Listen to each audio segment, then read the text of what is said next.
close by. It's not essential. We'll begin in puppy pose. And the knees wide. If child's pose sounds better for you, go for it. Just something really easy to bow the head. And I'm envisioning lengthening through the spine. So take this won't be a full, we won't hold this for too long, but really I just want you to settle into, if you like, the hips are lifted, arms are gently forward, and as you bow your head to your mat, close your eyes and just sometimes just arriving is all it takes. Just even that one breath of, okay, nothing else to do, nothing more important than this right now. And there's really nothing you need to get done. There's really nothing perfect at all about this. And you don't even need to accomplish anything. Just spending some time to breathe and to feel our body and to allow the shapes to release tension and build up in our tissues. Focus on the outer armpits. Just the sideline of your arms there. Just notice the sensation. Just gently breathe in. The expansion, and notice the softening on your exhale. Ease into tabletop.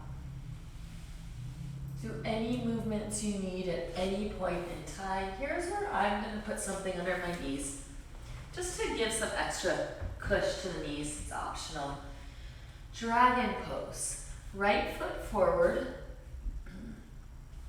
We'll do 2 variations, starting with an upright, and the whole thing will be a little bit of time. So another thing that might be handy is if you want a block to prop up your left thigh. So notice that my butt isn't, if you haven't done dragon before, the butt isn't way back. It's just kind of, you're melting the hips forward, which does get intense after a little bit of time. So you could prop something up under that left leg. The point here isn't to force or try to get the biggest stretch of your life or try to go into the splits or anything like that at all. It's just to find just enough sensation that you can practice a relaxation with the shape. So we're staying upright for our first variation. Left hand will stay down, either palm or fingertips or a block could be nice. And we'll begin to bend our left knee. This is a big pose, and reach the right hand to the back foot. So if you're just like, what in the heck is she talking about? I have no ability to grab my foot. You could do one of 2 things. You could kind of back your butt off, scooch in, and see if it might be more accessible. Or you could say, hey, I already feel a good stretch. I'm going to stick with this first part because that feels great. So it doesn't mean you're a better human being if you can grab the foot. It doesn't have any reference to how good of a person you are in any way. It just sometimes is just even the bone structure. Sometimes it doesn't even have to do with flexibility. So just find one shape that you feel like you could hold for about a minute that feels doable and it doesn't feel too forced or too intense. And if you're in this twisted position, that's lovely, but we're trying to go a little bit for the quad part of it, the thigh and the hip crease. So notice the right shoulder is turning forward, and if you do that, you'll feel a little bit more of the quad. You might even adjust the stance or the hold of your right hand. And see what about your head or your brain can relax into this shape for the last few moments. Nothing to prove, we're just here to feel good in our body and to check things out. Sometimes we have to remind ourselves that. Just gently start to release that hold if you've got it. Hands to the inside of the foot is one recommendation, although there are about 27 billion and 5 more billion ways to do this pose, at least. We're still here for a few minutes.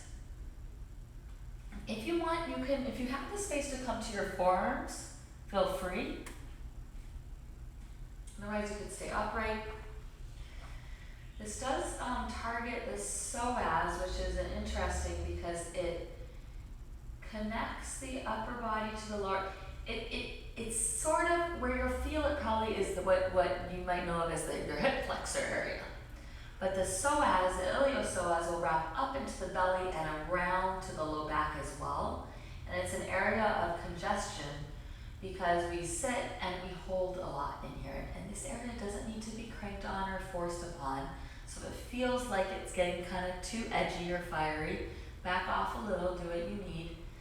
And just see if your breath can soften your body enough to settle in and just allow for the shape to help the unwinding process. And now for this last minute or so, I'll let us practice feeling the sensation with silence.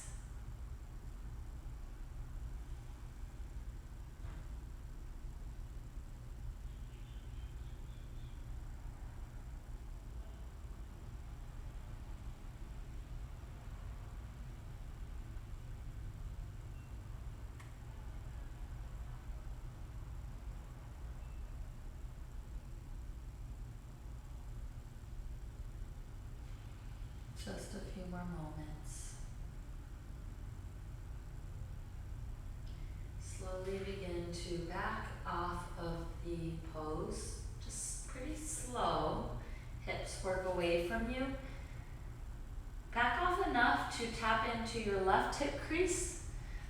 Take a moment to feel the recirculation, the rehydration of the tissues, and all the connections there right at the hip crease. Now we'll ease that right heel towards center for a hamstring stretch. Envision the low back kind of elongating and melt from there. This one is just as a little bit of a break. So you will get your right hamstring, but we're also trying to give that right hip crease a little break because next is half pigeon. So that'll be more for the front of the hip, but you won't, the front of the right hip, or the side of the right hip, excuse me, but you'll still get that left hip crease. So we'll just stay for a minute, or excuse me, a breath or two. Now we're tuning into our right hamstrings and calf maybe. You might point and flex the foot. And then for some of us, like I noticed for me, I'm a doer like a lot of you are. So the brilliant gift of this practice is to feel that stillness. And how sweet it is. The body responds to it by saying, oh, I can relax. Don't have to do anything more.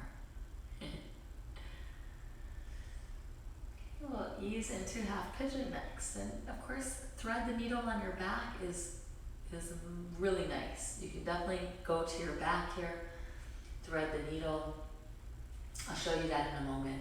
If you're happy with half pigeon, you'll sneak that right ankle toward on your side. And a lot of you are teachers, so you're comfortable with your half pigeon pose, and just have you, just as you're ready, lifting up. We will do a few variations here, but for now, we'll just feel that elongation of the spine and bow to whatever shape feels good for about.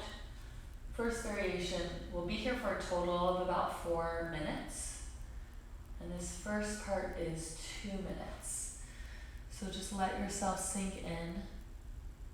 If you start to try this half pigeon pose and it doesn't feel good in any way, just back off.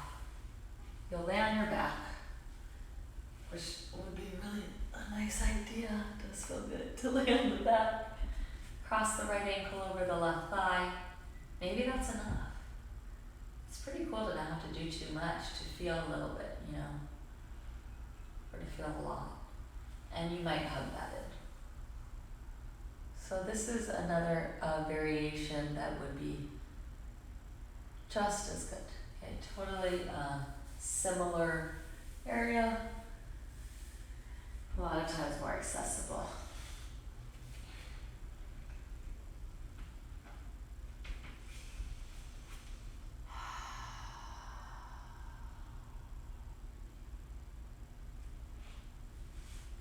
Once you've settled into your shape, close your eyes. Notice your face. You might start to notice if the hinge of your jaw can soften more.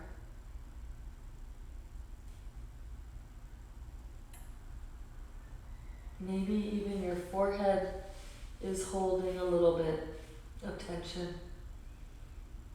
Sometimes we just give permission to relax and then the body will.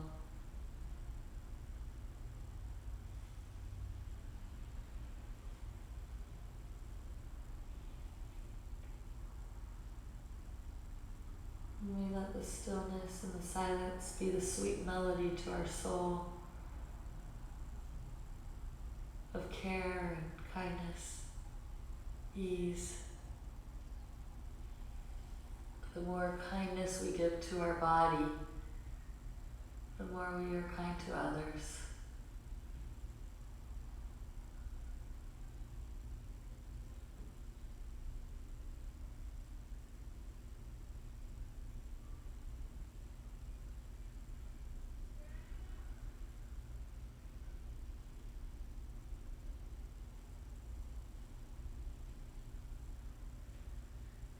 When we get to ease, we'll stay in the half pigeon or the thread the needle. And we'll ease a variation. Left arm under right. So my right leg is forward. My left arm will crawl under my right. And that might be enough. You might get a left shoulder stretch. It might switch the sensation. Or if you wanted to do prayer hands, to twist a little bit. And just try to feel the outer hips heavy and anchored.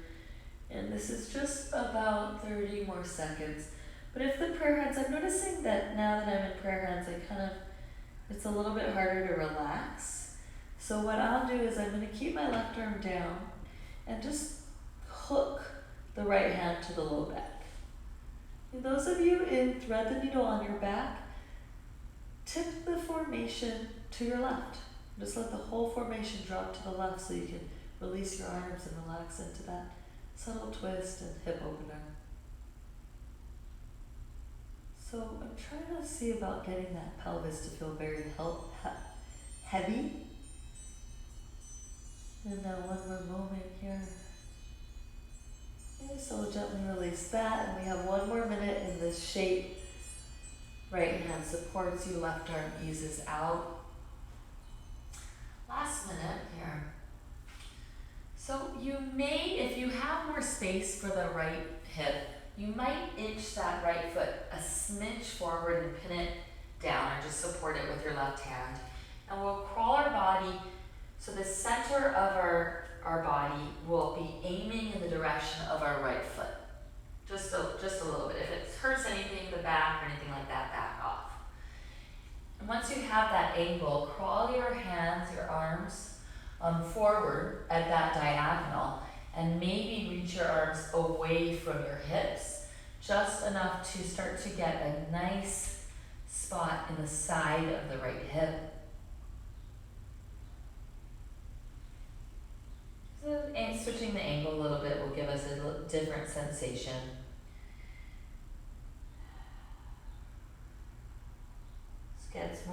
Usually it gets more into the glute medius, possibly even the front or side of the hip or where the TFL is. But in any case, without overthinking it, just spend the last few moments to settle in, breathing into the wave of sensation.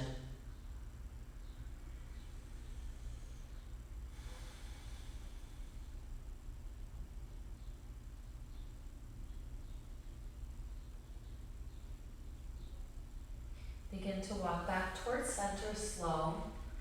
Rise up and we will all meet on our backs. So as slow as you like, it takes a little while to get those legs back.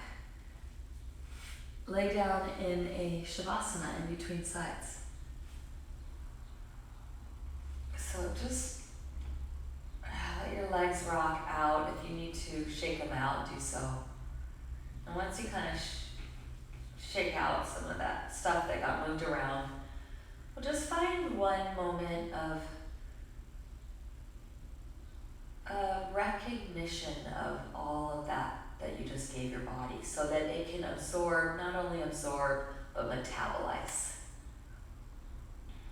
In turn, there will be more of a lasting effect. And it's nice to just be with the feeling of it now. The more we give ourselves time for these spaces in between, we have more tendency to soften into the present moment and even into the transitions or the parts of our life that might not be as sweet.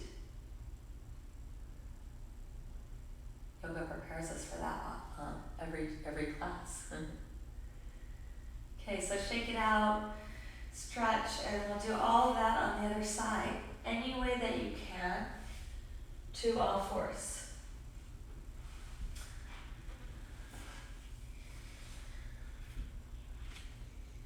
Not in a rush. Left foot steps forward, dragon pose. Starting with an upright variation, noticing as you set it up that you just want to set it up in such a way that you feel like you can melt. And we are here for some minutes, so often less is more. You might want to do a little less than sometimes and see how that feels. Noticing right away that right hip crease area and lifting and lengthening. Right hand will stay down. If I had a block handy, I'd probably have my hand on a block or on something, a couple books. So that's always nice. Reach back and see if that back foot's available. And it may or may not be. And even if it was on the other side, just notice if this side, if it feels like it's crunching anything in your back or aggravating anything, not necessary. So you would then just say, okay, I'm just gonna kind of hang out with this first variation because I'm already feeling a stretch. If you're in this twist, you'll know you're in the twist because that left shoulder will be kind of twisting, opening. That's nice, it's not a wrong, we're just doing a different variation. So adjust your shoulders more forward, maybe readjust the hold just to make it easy. And the more forward you get your shoulders and the front of the body, it will target the quad, those four big muscles in that right thigh. And we're also not trying to kind of get that heel into our butt necessarily. We're just seeing about holding, relaxing, softening, and allowing that softening, and maybe they're doing slightly less to ease the tissues that work so hard for us to do all the things that we do.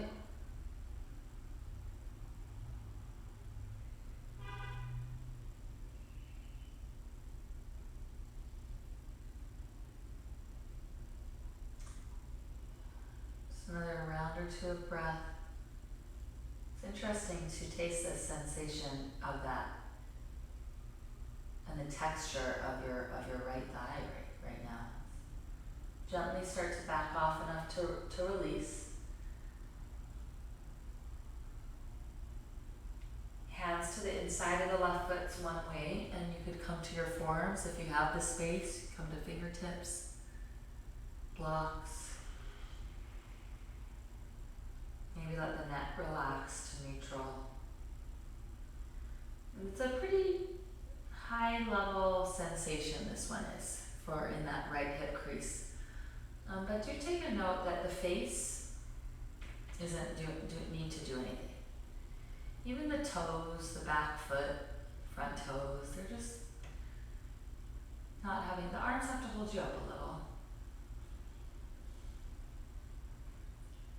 So while we let the face relax, the jaw release tension,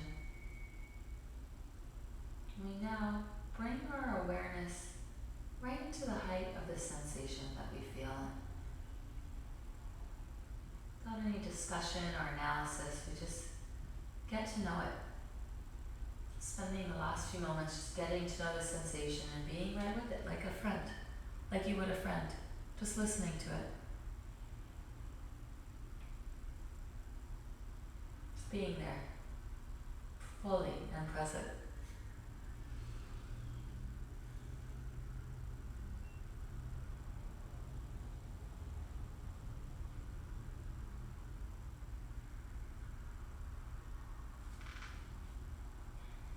Begin to ease on out of the shape, the butt working back. Notice, let the body just move as slow as it wants. Before we even think about that left hamstring, or feel it, I should say, notice the right hip crease. Notice the recirculation. The after pose is a pose too. And now as you're ready, lengthening the left hamstring, maybe pointing or flexing, and just spending a couple moments here. Neck, jaw. Again, don't worry about getting your biggest stretch. You don't have to bring your head all the way to your shin necessarily, unless that feels really relaxing.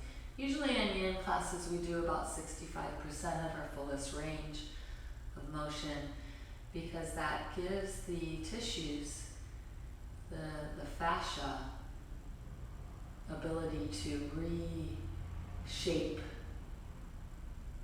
And if they feel gripped, or if they feel strained in any way or pulled, they'll kind of tighten more. And actually we're here to release that tightening.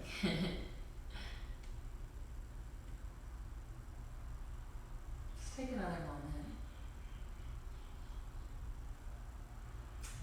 Begin to bend your left knee. Here's where we'll do the half pigeon series, or thread the needle. You might go to your back, cross the left ankle over the right thigh and hug it in. That you could stay in for, 5-10 minutes. You could even do that at the wall. Or half pigeon, set up your pose, maybe scooting that back knee. And remember that it's easy to want to get into the biggest shape or make it try to look a certain way, but it doesn't matter. In fact, you can even make it be messy, like life. Just give yourself permission to maybe the little girl or the little child in you wants to do it different. And we might just listen to them right now. We might say, hey, the boss is telling me to do it this way. I'm just gonna kind of do it like this because I want to. Just by listening, there's a sweetness that happens.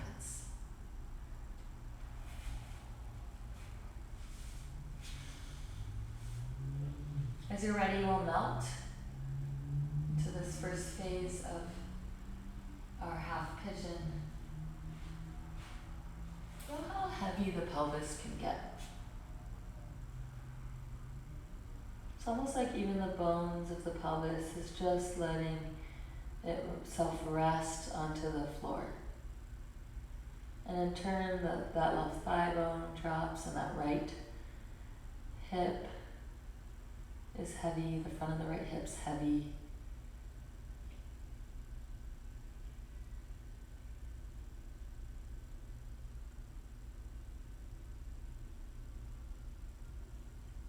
Even the low back is ungripped and the belly is relaxed.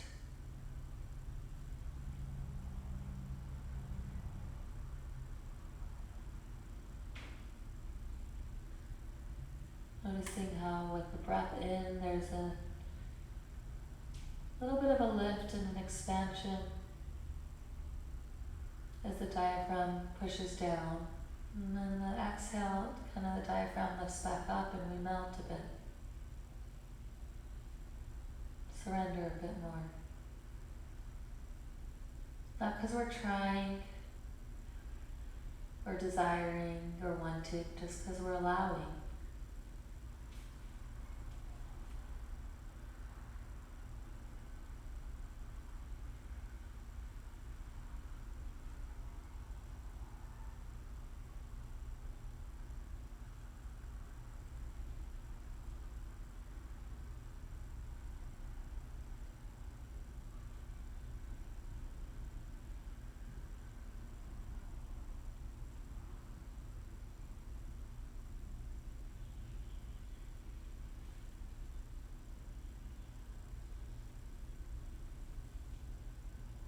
Next variation. As you're ready, weave the right arm under your left. That may feel good, that might be enough. My palm is up, so the knuckles sort of are facing the floor. And you might stay or prayer hands. Or just hook that left arm to the low back. You don't have to do like a full Govukasana, just kind of drape it and let the body melt over the right shoulder. And if that's too much, just unwind.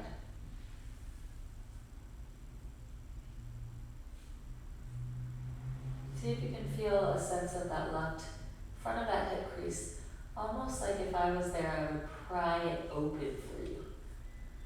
And just to help feel that feeling of more space, and maybe hook my thumb and pointer finger right into that hip crease and just kind of anchor it so that the tissue surrounding that area, all the attachments can just soften and release from all that hard work, all that stabilizing.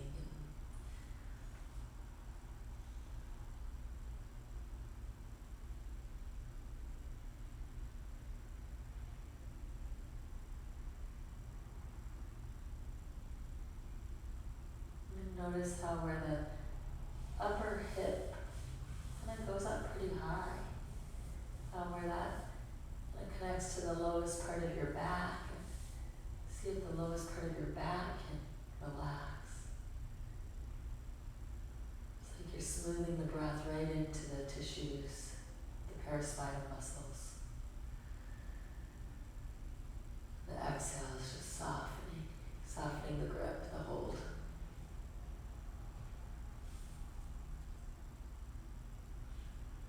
Start to unwind the right arm nice and slow. Last phase of this. Maybe inch the left foot a little farther forward, only if that feels helpful, and you could pin it. Just take a hold with the right hand as you begin to direct the trunk of your body over that foot. Kind of angle a little bit, and once you have, it doesn't have to be much, it might even be just a millimeter angled. Work your arms away from your left hip, and this usually, not always, but usually gets into the outer left hip a little bit more.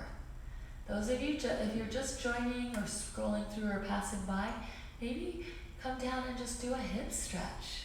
Sometimes even 1 minute or one breath is all it takes to feel a difference. So we have just our last minute here. This is our last shape before our final shape.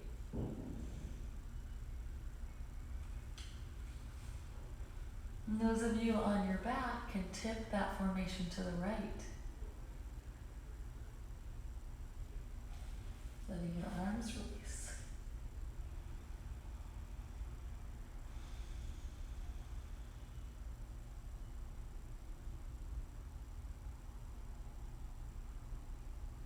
If that angle feels too much, you could always walk your way back to center.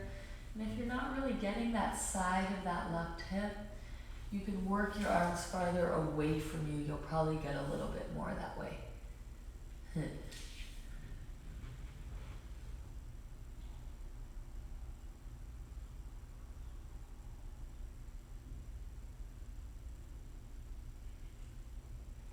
Begin to crawl back towards center. As you're ready, rise, gently rolling toward your left side, bringing the back knee in. And we will lay down here with the legs out and the back. Just notice that feeling of offloading the spine on the earth. Take one moment there.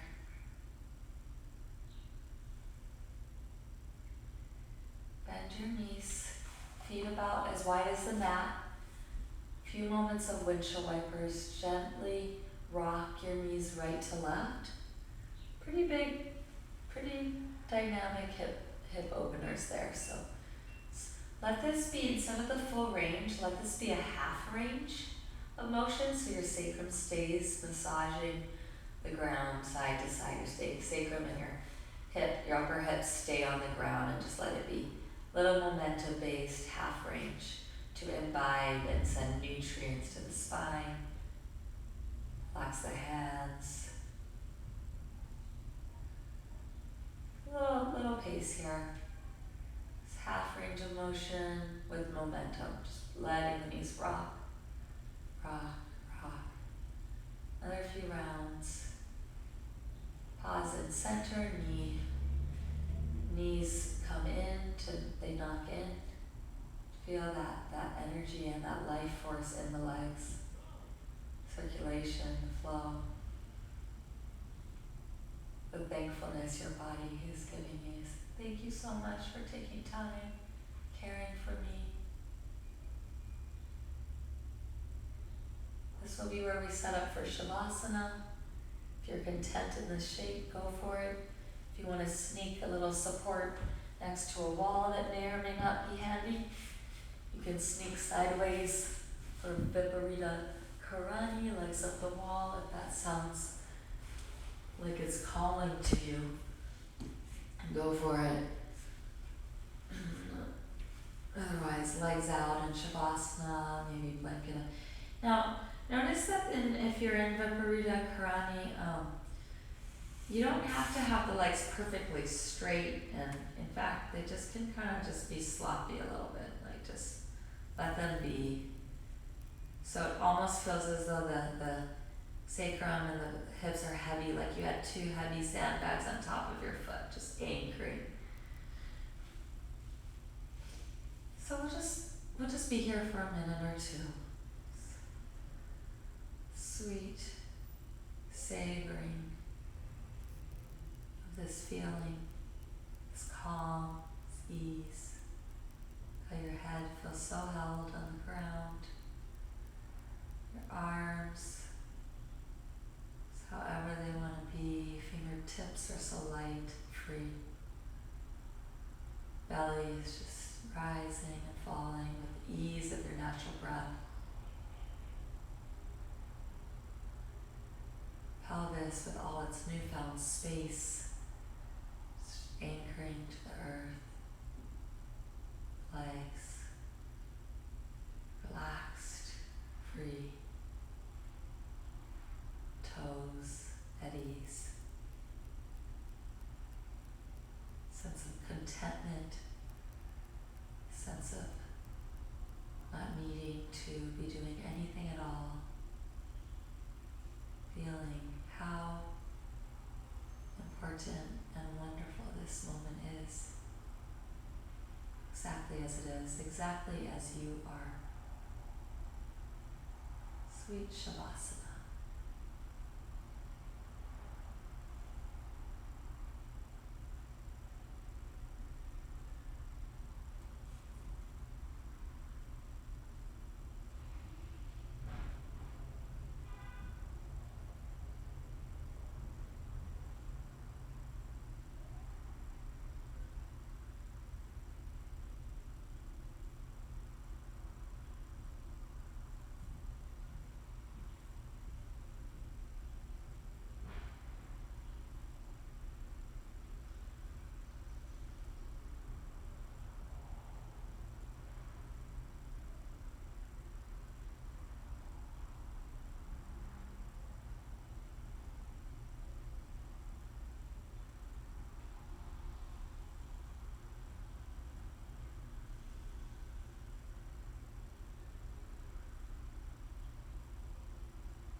please feel free to stay in this shape or full Shavasana as long as you feel helpful. If you're feeling relaxed, you might just want to turn the phone off and just stay where you are.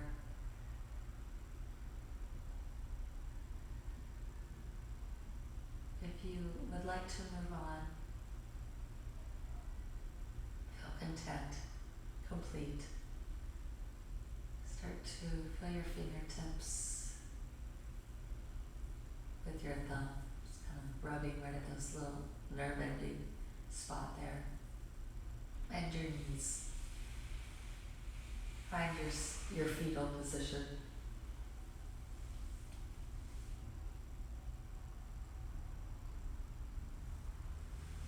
We'll meet in a seat.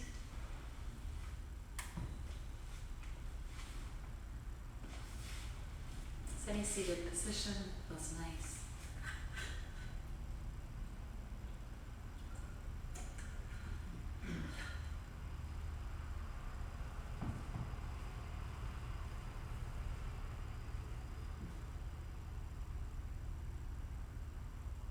Hands to your heartbeat, or they fold in prayer. Dedicating this practice to all beings everywhere. Sending love and light. Thank you. Namaste.